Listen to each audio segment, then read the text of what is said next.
Aos amados do Senhor, boa noite, graça e paz. Fiquei o culto todo poupando a voz, porque esse frio do qual não estou mais acostumado está levando ela embora. Então vamos meditar na palavra do Senhor, no livro de Lucas, Evangelho de Lucas, capítulo de número 15.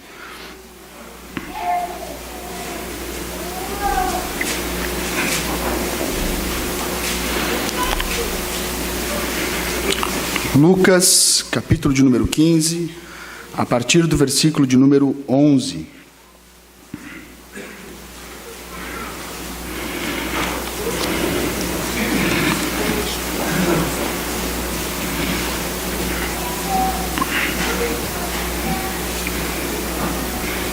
Diz assim a bendita palavra do Senhor. Continuou: certo homem tinha 2 filhos. O mais moço deles disse ao pai: Pai, dá-me a parte dos bens que me cabe. E ele lhes repartiu os haveres.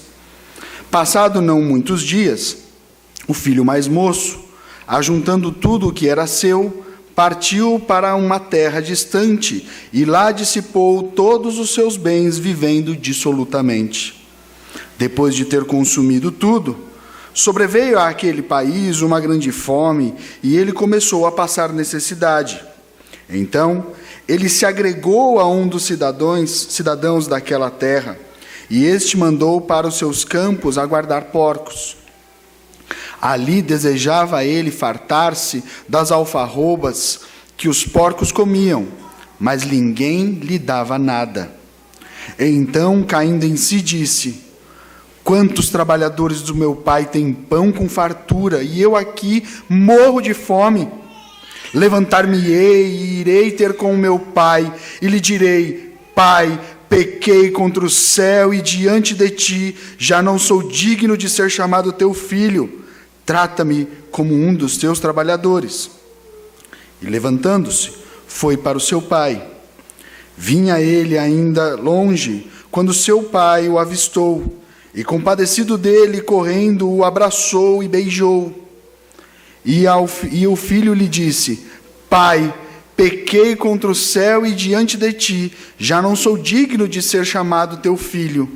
O pai, porém, disse aos seus servos: trazei depressa a melhor roupa e vestiu.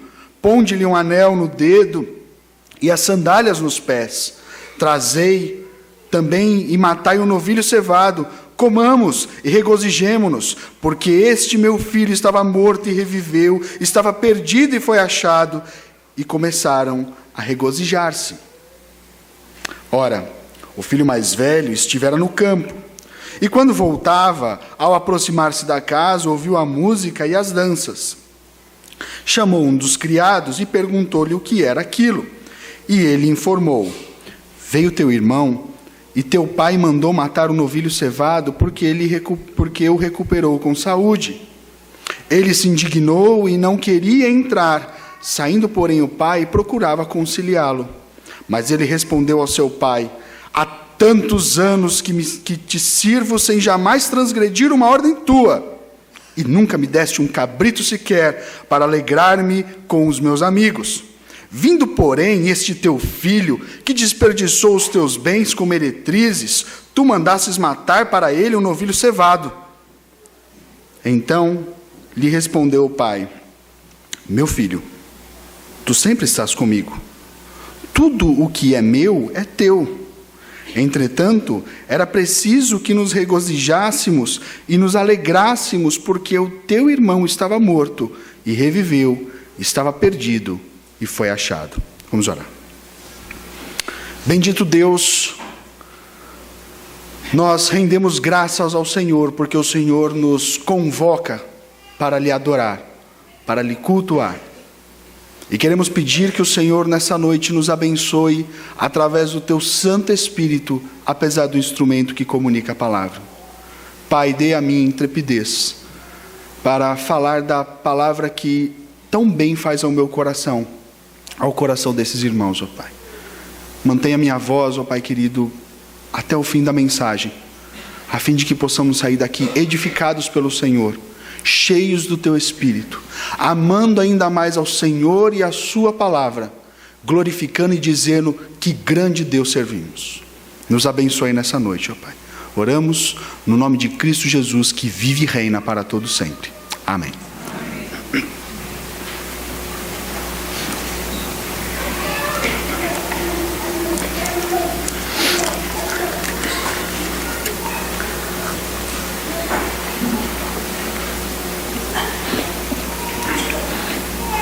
Irmãos, o texto que está diante de nós é um texto muito conhecido historicamente, seja por aqueles que creem em Deus, sejam por aqueles que não creem. Se tornou até um dito popular entre, inclusive, aqueles que não têm ideia do que significa essa história, a frase, o bom filho torna a casa, como uma referência a esse texto que está diante de nós. Certamente os irmãos já ouviram mensagens e já leram muitas e muitas vezes esse texto. Mas o fato de ele ser bastante conhecido não significa que não traga lições muito preciosas aos nossos corações. É um texto muito rico de detalhes, de doutrinas e de demonstração da graça soberana e superior do nosso Deus. E diante desse texto eu gostaria de meditar com os irmãos, apresentando, antes de entrarmos propriamente no texto, o contexto que envolve essa história, essa parábola que o Senhor Jesus conta àqueles que estavam ao seu redor. Volte sua Bíblia no versículo de número 35 do capítulo 14, o último verso do capítulo de número 14, aonde vocês podem ter uma noção de em que contexto o Senhor Jesus está contando esta parábola. Diz assim, versículo 14 do capítulo de número 15. Nem presta para a terra, nem mesmo para o monturo, lançaram fora. Quem tem ouvidos para ouvir, ouça. O Senhor Jesus está vindo, falando sobre, confrontando aqueles homens que estavam ao seu redor, falando das suas profecias e dizendo que quem tivesse ouvidos deveria ouvir tudo aquilo que estava sendo ensinado.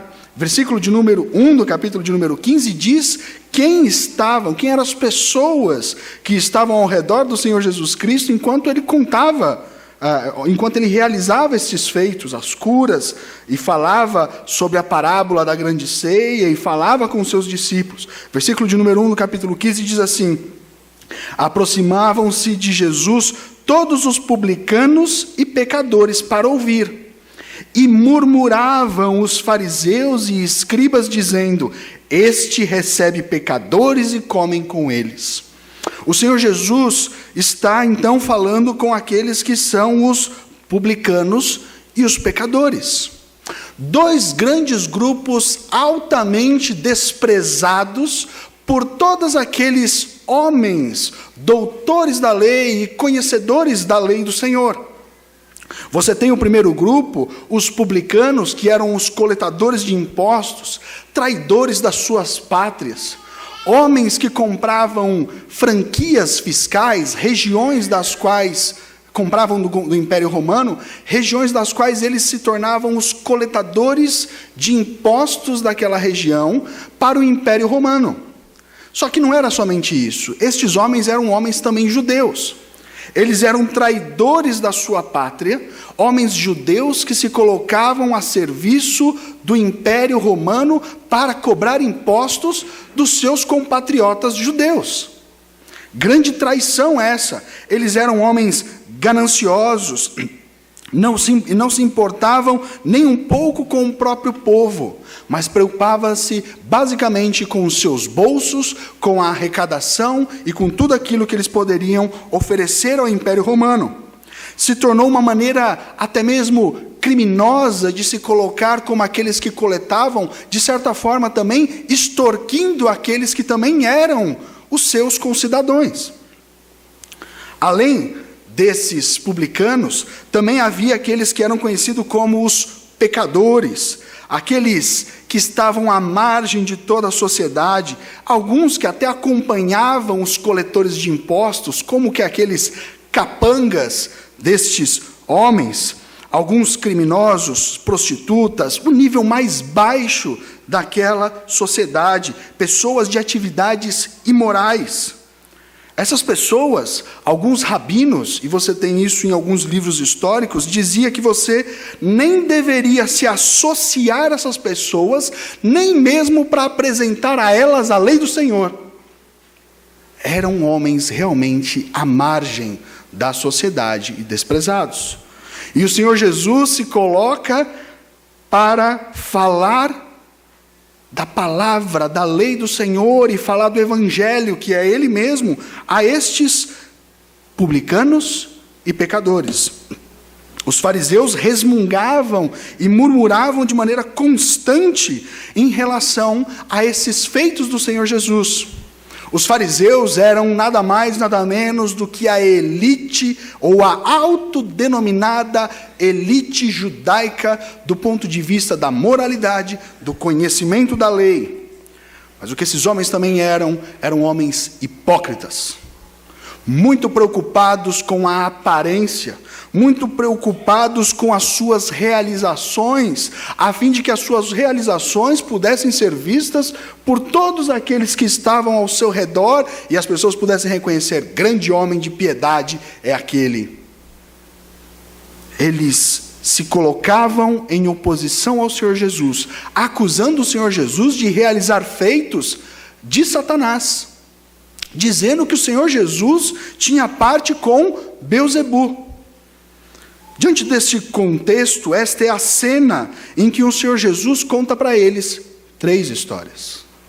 Uma delas, a que vamos meditar nessa noite. Mas a primeira dessa história que ele contou para o Senhor Jesus, o qual nós certamente não teríamos tempo para expor aqui, é a conhecida como a parábola da ovelha perdida. Em que havia 100 ovelhas, em que uma delas se desgarrou, em que o pastor, aquele cuidador das ovelhas, manteve as 99 e foi atrás daquela ovelha perdida. Também, e a conclusão é que houve grande alegria quando este homem encontrou a ovelha perdida. A segunda parábola é a parábola da dracma perdida, de que uma mulher possuía 10 dracmas, e que perdeu uma, e que ela procurou por toda a casa até encontrar, e que quando ela encontrou, ela chamou uma amiga para comemorar, suas amigas para comemorar com ela aquilo que havia sido perdido e foi achado. E depois ele conta a parábola que é chamada como a parábola do filho pródigo. Eu particularmente não gosto muito desse nome, porque a parábola não tem o objetivo de falar dos filhos, mas principalmente falar do pai. É realmente a história vergonhosa dos 2 filhos, cuja pessoa mais importante dessa história é o pai. Na primeira parábola, você tem algo que estava perdido, que estava fora, perdido fora e foi encontrado. Na segunda parábola, você tem algo que estava perdido dentro, que também foi encontrado. E na terceira parábola, nós vamos olhar aquilo que foi de fato encontrado e aquilo que ainda estava perdido. A partir do versículo de número 11, nós temos um contexto não muito comum para nós. Trata-se de uma vida camponesa do Oriente Médio. Trata-se de uma condição de vida e um contexto dos quais nós não estamos acostumados, práticas das quais nós não estamos acostumados. E eu gostaria que os irmãos levassem a sua mente, tentassem entender existencialmente como se estivessem dentro desse contexto. Era um contexto de uma vida muito diferente da nossa. Uma vida muito mais ligada à roça, a uma vida de agricultura ou uma vida de pecuária. Este homem era um homem que vivia numa condição em que, esses homens viviam em condições em que você poderia ser identificado como aquele que trazia honra ou como aqueles que traziam vergonha. Basicamente, a história de qualquer pessoa poderia nessa época ser resumida em: este é um homem de honra. Este é um homem que traz grande vergonha para a sua nação. esse contexto, e as pessoas viviam dessa forma, sempre buscando honrar cada vez mais, e não ser uma vergonha para si, para a sua família, para a sua aldeia, e para todos aqueles que estavam em sua região, ou todos aqueles que estavam próximos. A vida era realmente muito diferente da vida que temos hoje. O que nós vemos logo no início desse texto, e esse texto tem uma estrutura, e a sua estrutura ela é uma estrutura bastante interessante, porque ela é uma estrutura que vai formar como se fosse metade de um X. O nome técnico para isso é quiasmo, que eu sei que os irmãos sabem o que significa, porque eu também aprendi o que é quiasmo aqui nesta igreja. Mas para quem não sabe, é uma moldura. É algo que envolve o texto tendo a sua parte central como a parte mais importante. A estrutura começa falando da morte desse filho mais novo. Veja só o versículo de número 12. O mais novo, o mais moço, disse ao seu pai: Pai, dá-me a parte dos bens que me cabe. No contexto em que o Senhor Jesus está contando essa história, ele está contando essa história para homens que conheciam muito bem as leis judaicas e os costumes. Quando um filho, e à medida em que o Senhor Jesus vai contando essa história vai se colocando como uma história cada vez mais estranha aos ouvidos de quem ouve. Então tentem imaginar o Senhor Jesus contar duas parábolas, e agora chega nessa história, aonde o que vai ser dito é vergonha atrás de vergonha. Os fariseus e os escribas que estão ouvindo devem ter ficado certamente indignados com a maneira com que o Senhor Jesus construiu essa história. Ele começa dizendo de que o filho mais moço pede ao pai para que o pai dê os bens que lhe cabe. Se ele era o filho mais moço, então havia um filho mais velho. E por lei e por costume daquele tempo, o filho mais velho é quem certamente ficaria com a maior parte da herança.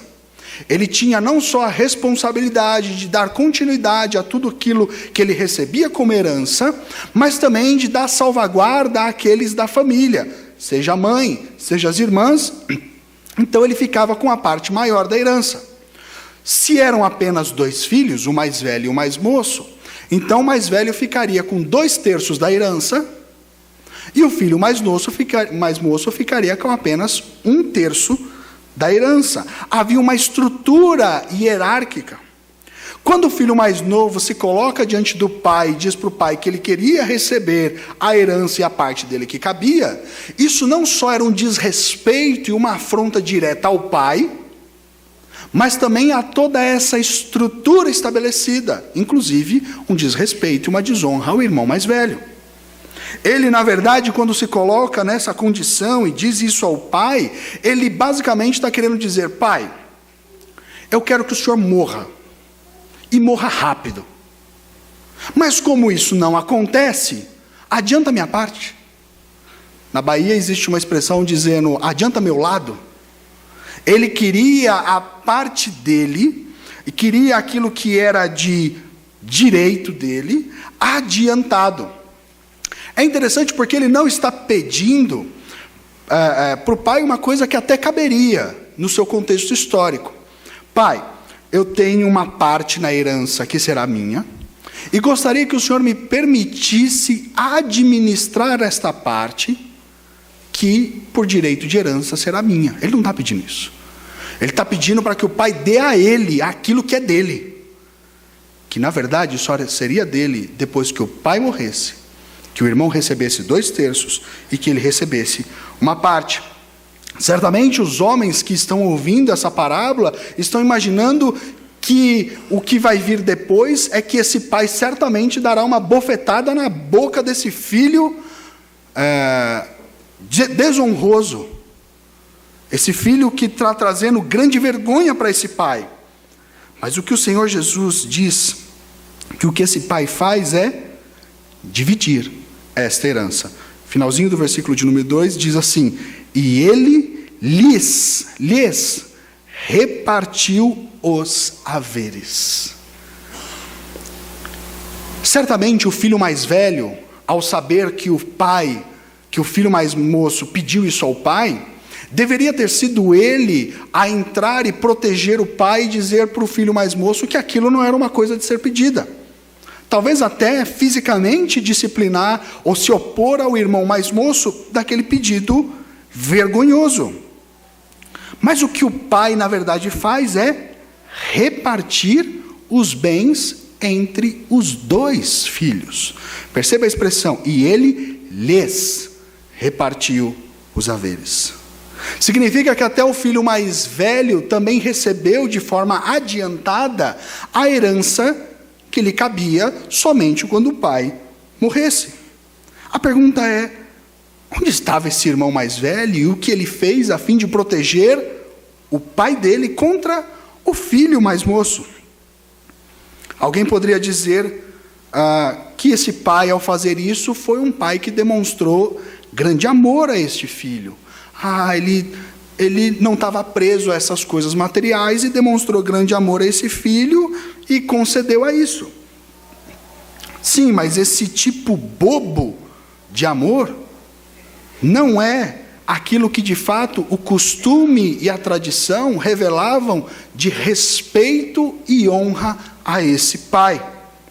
O propósito aqui é que os dois filhos, principalmente o mais moço, se colocou em grande rebeldia em relação ao pai.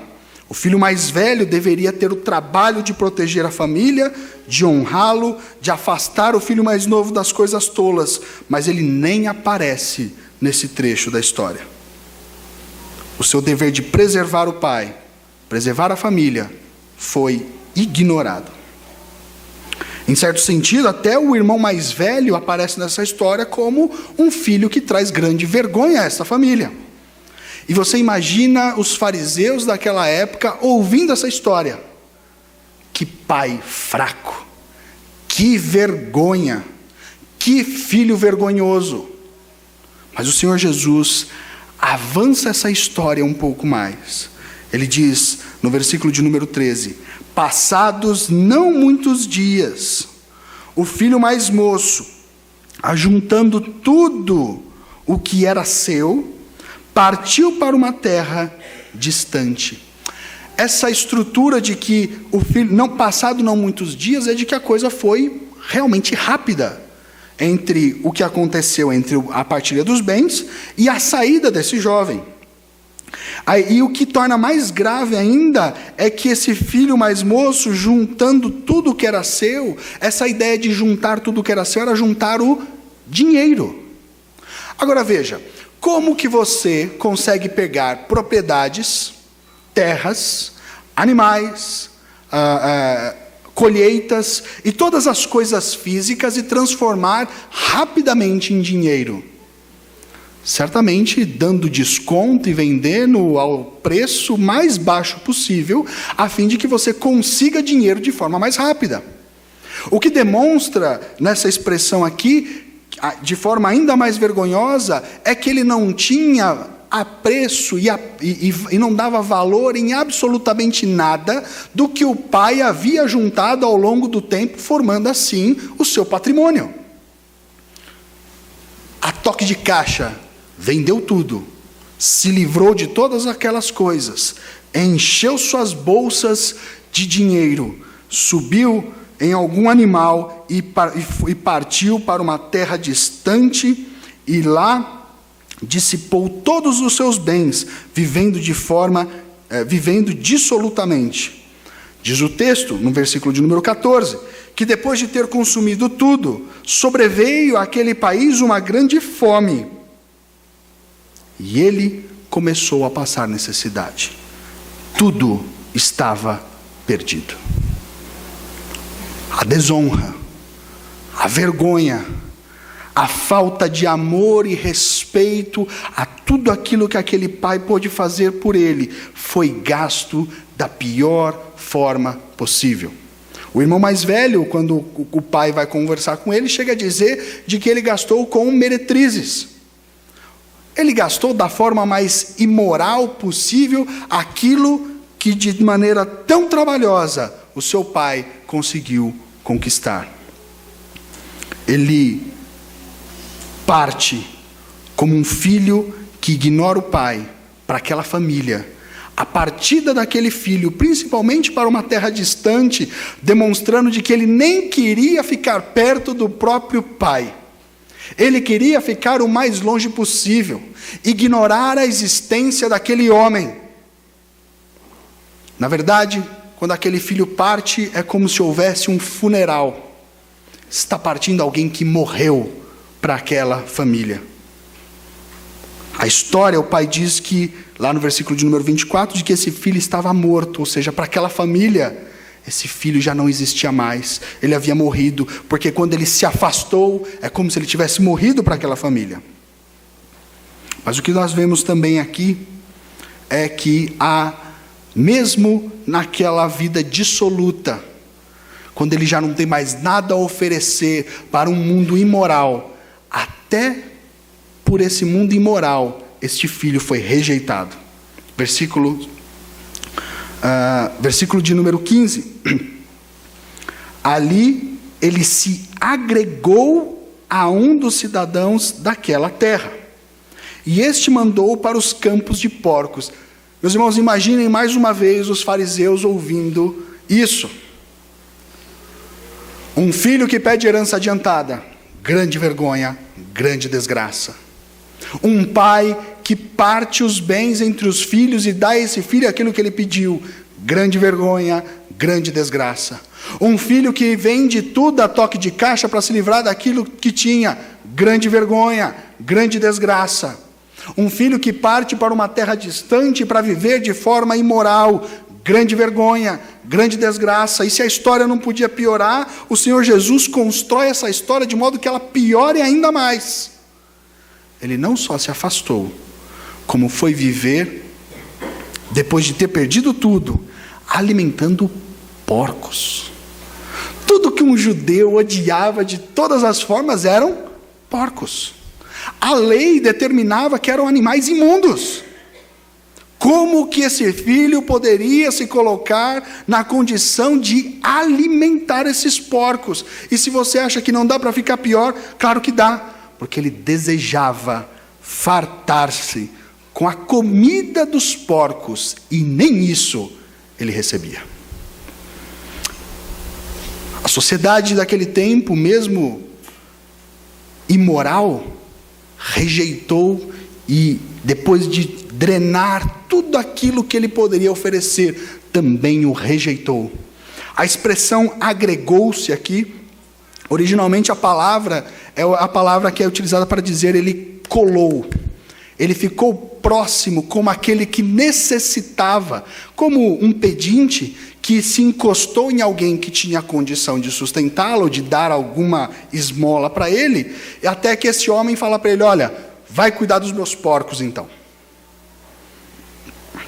Essa ideia é de que, então, ele está sendo afastado, inclusive, da própria sociedade imoral da qual ele se colocou para gastar a fortuna. Esse rapaz agora está vivendo entre animais impuros no sentido cerimonial, mas que também sabemos que no sentido físico, dentro desse contexto, não eram agradáveis. O cheiro não é muito agradável. Eu sei que muitos irmãos aqui vieram de regiões que puderam viver com roça e viver com alguns animais, mas aqueles que são mais jovens não têm muita ideia do que significa isso. O cheiro é insuportável. Tivemos recentemente numa feira de agronomia e passávamos com as crianças próximo do curral dos animais e os 3 de nariz tampado não conseguindo sentir aquele cheiro. Agora imagina viver tendo que cuidar desses animais. E não era do tipo que depois de cuidar do animal, você sai e toma um banho no seu chuveiro, passa um sabonete e fica cheiroso. O seu cheiro vai ficando com o cheiro daqueles animais. O homem foi se tornando cada vez mais repugnante. O seu cheiro era insuportável, sua aparência certamente daria asco as pessoas daquela sociedade. Havia uma rejeição. E ele percebeu também um grande problema. E esse problema que ele percebe, ele diz no versículo de número 17. Então, caindo em si, disse: quantos trabalhadores de meu pai têm pão com fartura, e eu aqui morro de fome. Ele agora relembra, e a vergonha vai numa crescente cada vez maior, porque agora ele se afunda ao máximo, e relembra que a condição dos empregados do pai dele, os trabalhadores, a expressão trabalhadores aqui eram trabalhadores assalariados, aqueles que trabalhavam um dia e recebiam sustento por aquele dia de trabalho. Não era aqueles trabalhadores de forma recorrente, aqueles que estavam sempre trabalhando com as famílias. Veja que aquilo que ele está percebendo aqui é que até os trabalhadores mais esporádicos do meu pai têm com fartura aquilo que eu não tenho aqui. Você já começa a perceber o quanto esse pai era um homem realmente gracioso. A ideia aqui é de que eles se fartavam, é de que eles tinham mais do que o suficiente. Era algo que realmente era de forma sobeja, algo realmente grande. E ele, percebendo isso, diz: os trabalhadores do meu pai não passam por isso que eu passo.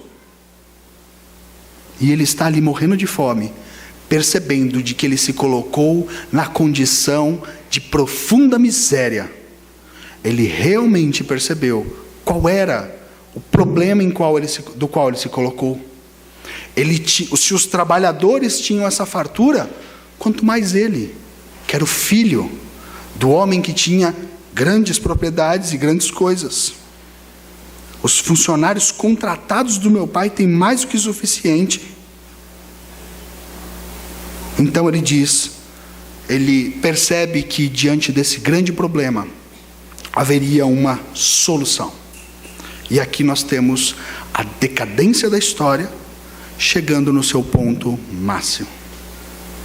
E a virada da história começa a partir do versículo de número 18. Levantar-me-ei, e irei com meu pai e direi: Pai, pequei contra o céu e diante de ti, já não sou digno de ser chamado teu filho. Trata-me como um dos seus trabalhadores, como um dos seus empregados. Ele reconhece de que se ele se colocasse nessa condição mais inferior, mas ainda assim, por mais que fosse a condição mais inferior possível, mas debaixo daquele homem que era um homem que demonstrava grande amor, grande graça e grande misericórdia, ainda que ele estivesse na condição mais inferior, certamente seria muito melhor do que aquilo que ele estava passando. Eu vou confiar na misericórdia do meu pai. Eu vou confiar na bondade do meu pai. É uma evidência da maneira com que esse meu pai trata as pessoas, é dar a eles mais daquilo que eles necessitam. Ele ia buscar no seu pai a sua misericórdia. Os fariseus, certamente ouvindo isso,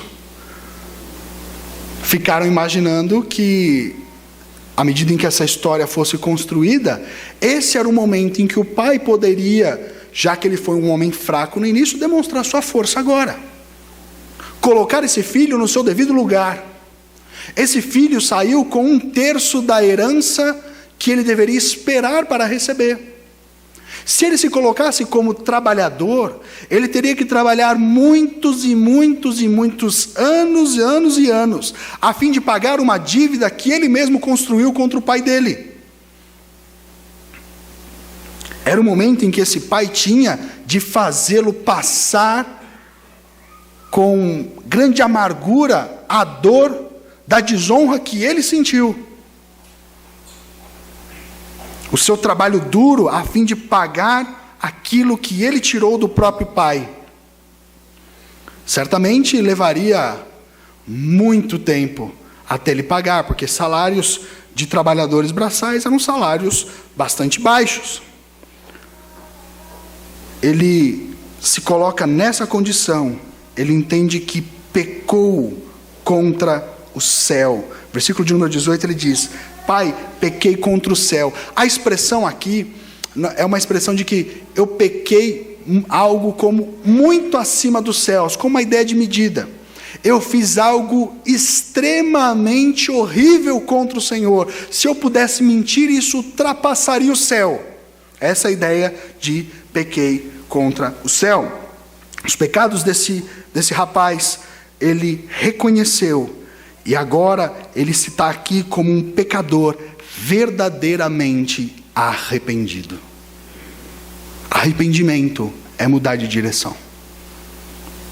É mudar, se colocar na direção oposta ao qual estava caminhando.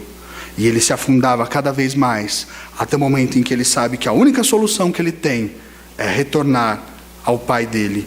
Diz o texto, ele se levantou, e levantando-se, foi para o seu pai, versículo de número 20. Ele reconhece que o perdão, ou que minimamente se colocar como um servo desse pai, daria a ele ele receberia misericórdia, uma ação de graça por parte desse pai. O texto agora é uma grande virada. Vinha ele ainda de longe quando seu pai o avistou. E certamente os fariseus deviam estar pensando: agora é a hora. Agora é a hora em que ele deve vir se arrastando para o pai dele.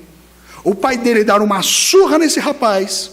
E depois de dar uma surra nesse rapaz, talvez ficar alguns dias sem falar com ele, chamá-lo e falar assim: você vai ser meu escravo, vai trabalhar para mim tantos anos para pagar a dívida que contraiu. Mas a história, como o Senhor Jesus construiu, não coloca dessa forma.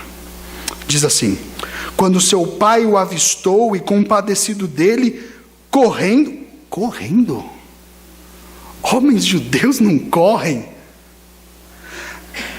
Um fariseu, ouvindo que esse homem viu seu filho e começou a correr, certamente devem ter se irado contra essa história que o Senhor Jesus está contando. Porque tudo que um judeu não deveria fazer era correr, principalmente sendo um homem mais velho. Pelas roupas que utilizavam, para poder correr, eles teriam que erguer parte da sua roupa. E um homem judeu mais velho não poderia mostrar em nada as partes da sua perna.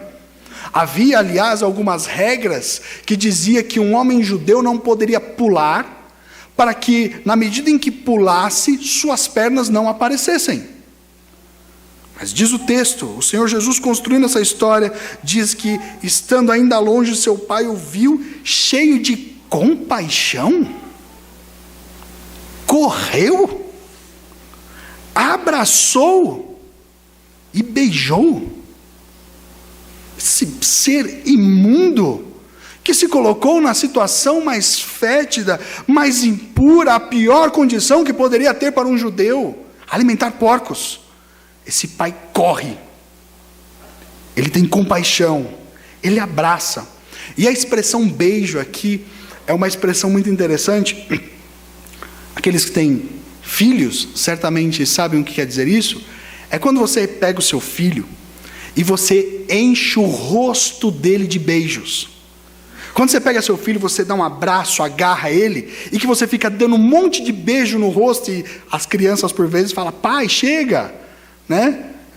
Ou então, se a criança for muito carinhosa, fala mais, né? Mas é a expressão de que o pai encheu aquele filho de beijos. Aquele filho que estava na condição mais imunda que um homem poderia se colocar. Ele beija.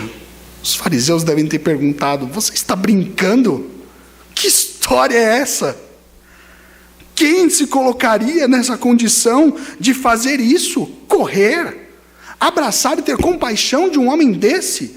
A ideia do abraço é a ideia da reconciliação. Quando ele abraçou esse filho, ele demonstrou que estava se reconciliando com esse filho.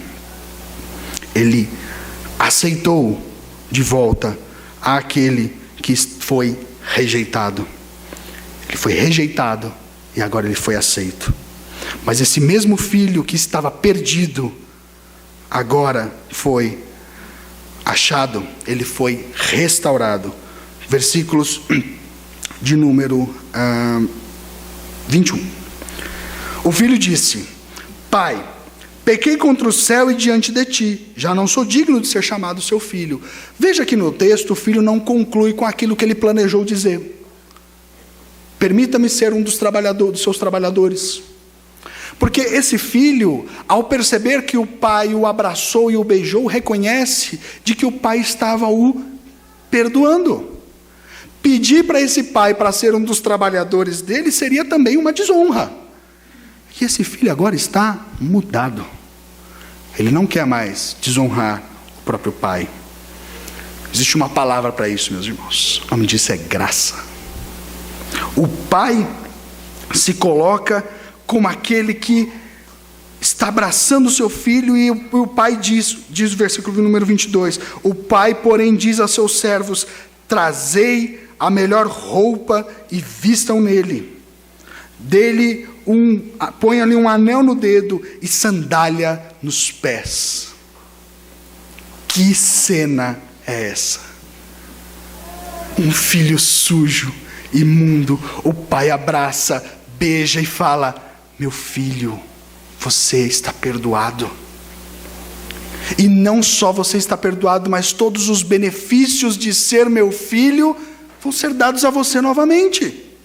Quando o pai diz para pegar a melhor roupa, o pai está dizendo: a minha roupa, aquela roupa que eu tenho, que é minha, que é especial, essa será a roupa que você será vestido. Não somente isso, você não será um qualquer. Será colocado um anel no seu dedo. E esse anel no dedo representava que agora ele fazia parte daquele reinado, daquela dinastia. Ele foi realmente restaurado como aquele que recebeu o emblema daquela família. Os anéis eram utilizados para selarem cartas, demonstrando então o brasão e a representação daquela família.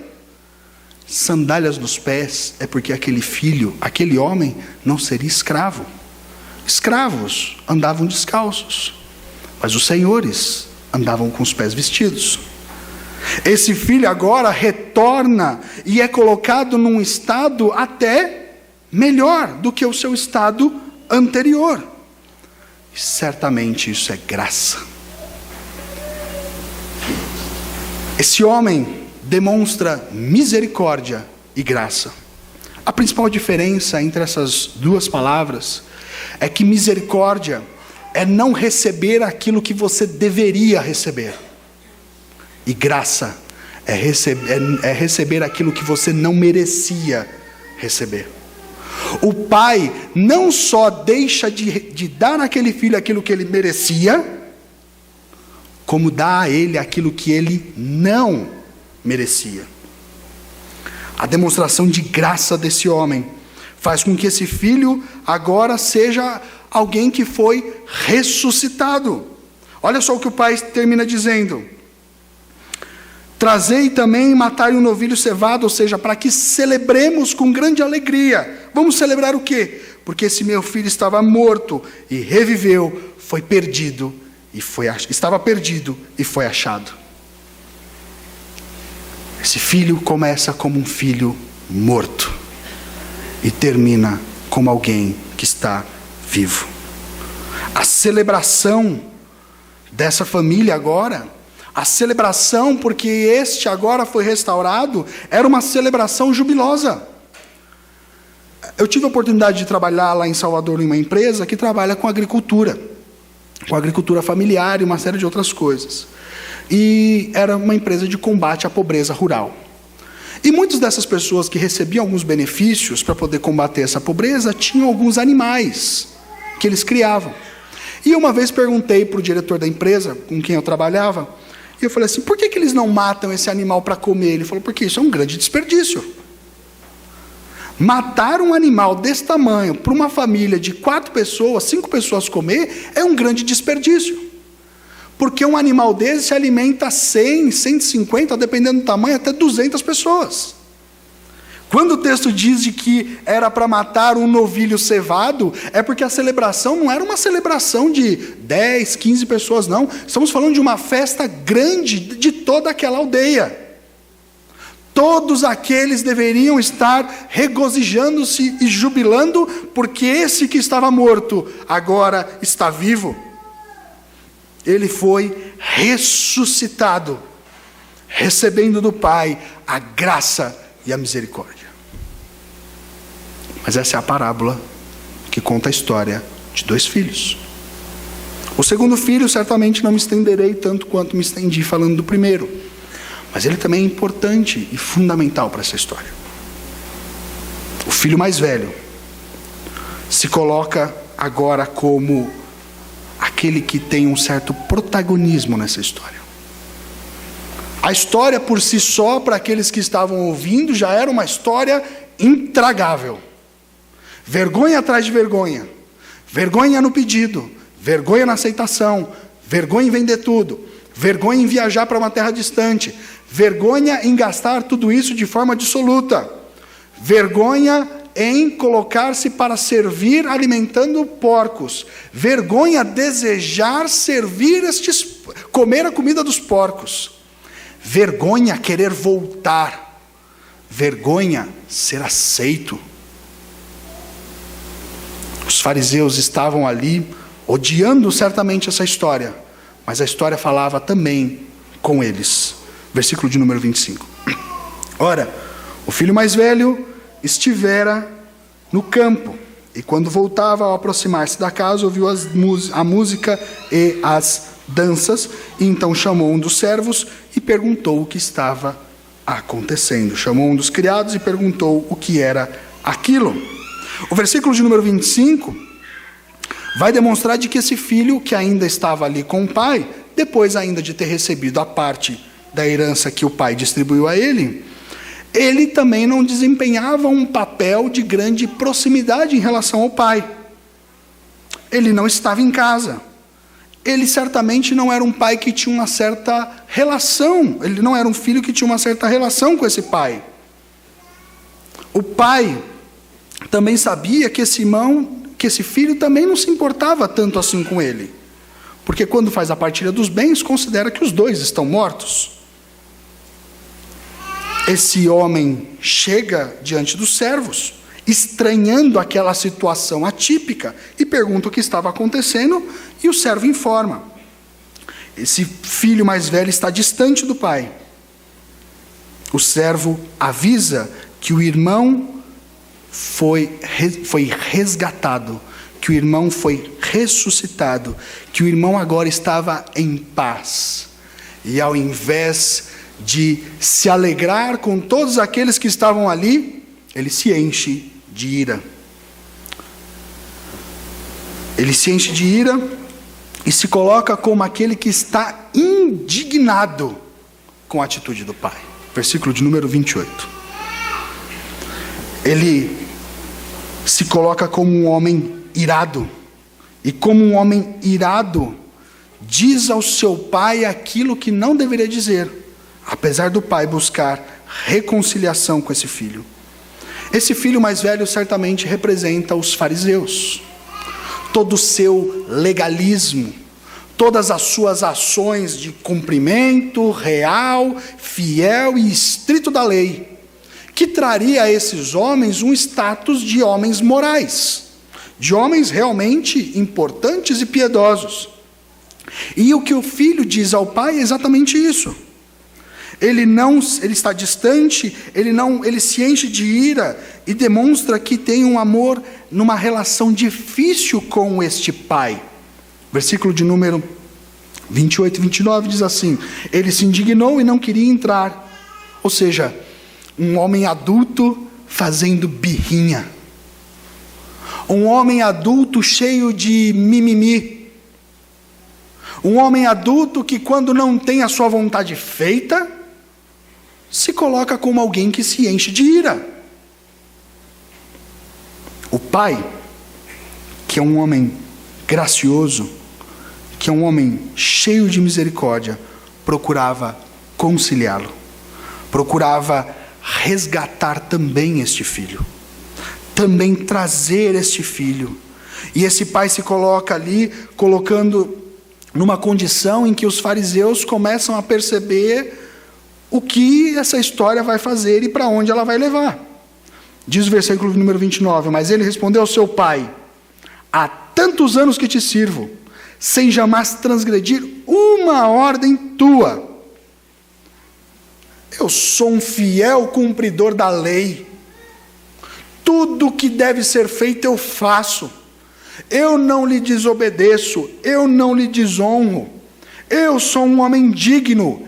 Eu e eu.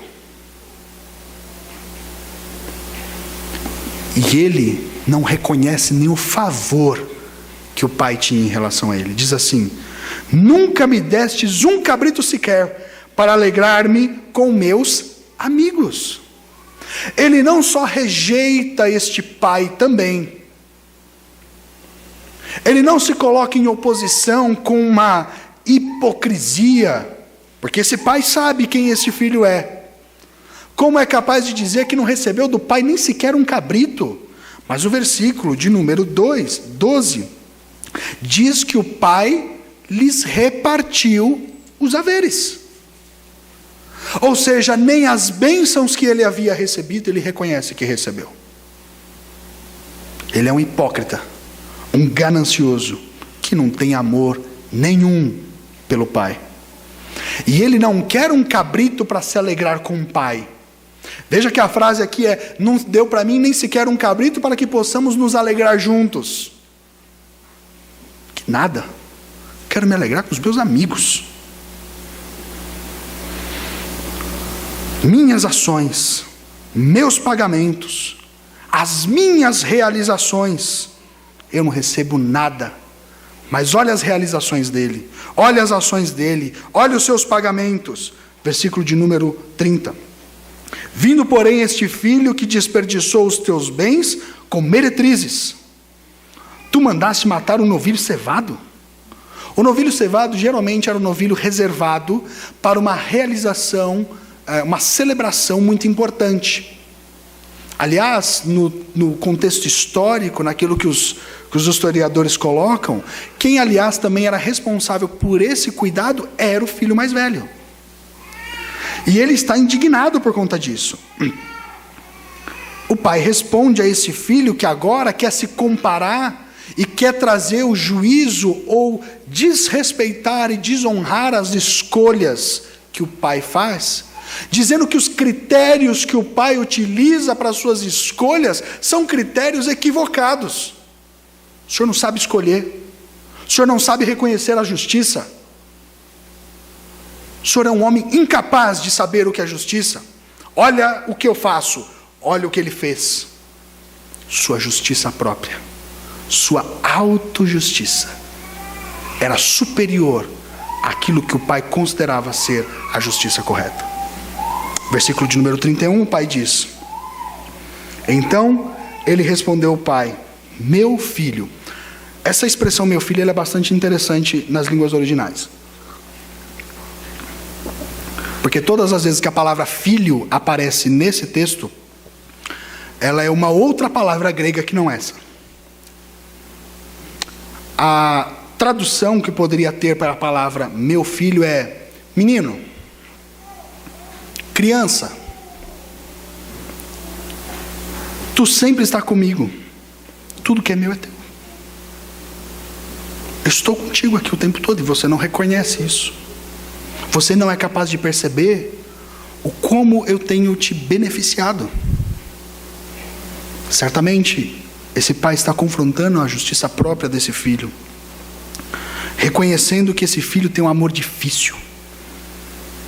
E aí ele diz que ele não só não reconhece os benefícios e as bênçãos que o pai dá a ele, como não é capaz de reconhecer com alegria o fato do irmão ter sido restaurado. Entretanto, era preciso que nos regozijássemos e alegrássemos, porque o teu irmão estava morto e reviveu, estava perdido e foi achado. Se a primeira parábola conta sobre aquele que foi achado fora. A segunda parábola conta sobre aquele que foi achado dentro. A terceira parábola conta sobre aquele que foi achado fora, mas aquele que estava dentro, ainda perdido. A estrutura dessa segunda parte, falando do filho mais velho, vai falar sobre a distância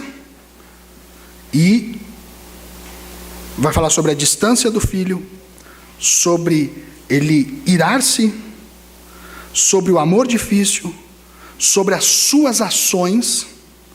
A virada são as ações e os pagamentos que o pai faz. O amor do pai em relação ao filho, a segurança do irmão, mas o que essa estrutura não tem é um final. Veja que você não tem um verso 33 dessa história. Você não tem um possível final que poderia ser assim. Reconhecendo que seu pai estava certo, ou reconhecendo e se alegrando com o fato de seu irmão ter retornado, o filho mais velho entra, se regozija e celebram com grande alegria o retorno do filho mais moço. Você não tem isso no texto. Mas isso significa que esse final não foi contado. Ele só não está aqui. Um outro possível final para essa história é algo mais ou menos assim. Ao ouvir isso, o filho mais velho se indignou com o pai. Prendeu este pai. Começou a cuspir em sua cara, debochando dele.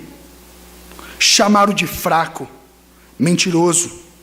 Começou a perguntar para esse pai: aonde está teu poder agora? Onde está tua autoridade?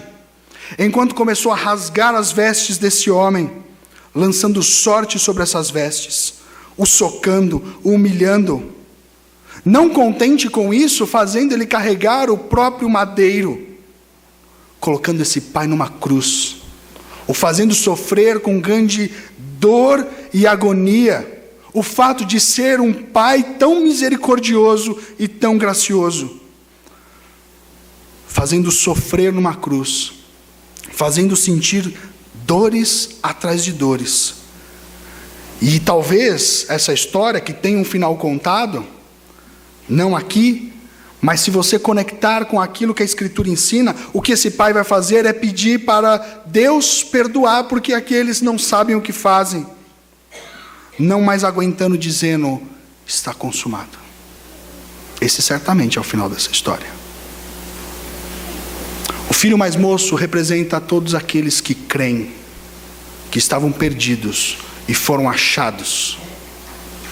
O filho mais moço representa aqueles que, através da ação do Espírito Santo, reconheceram que estavam num lamaçal de pecado e buscam, ouvindo o chamado de Deus o Pai, e reconciliado com Ele, mesmo estando sujo, mesmo estando nas suas condições mais fétidas, é abraçado, é beijado e é perdoado pelo Pai.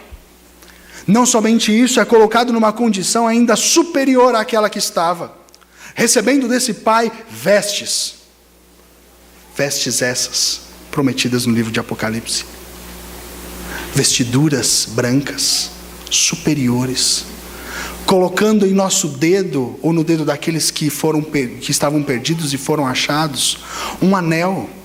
Anel esse que dá autoridade, não só autoridade, mas uma filiação. Não mais escravos recebendo sandálias. Estavam os mortos e agora estão vivos. Mas também há aqueles que não reconheceram nada do que o Pai fez, que não só se enche de ira e de indignação por ter vivido uma vida aos seus próprios olhos, uma vida justa, uma vida correta. Estes são aqueles que, se opondo a Cristo, foram quem os crucificaram. O Pai é uma representação de Deus, o Pai, mas também do Senhor Jesus Cristo. E a pergunta que eu faço para os irmãos é: que filho você é?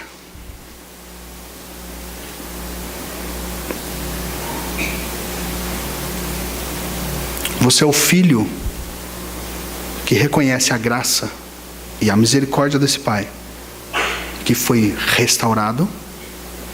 Ou você ainda quer viver com a sua justiça própria, achando que aquilo que você faz é algo realmente justo, correto?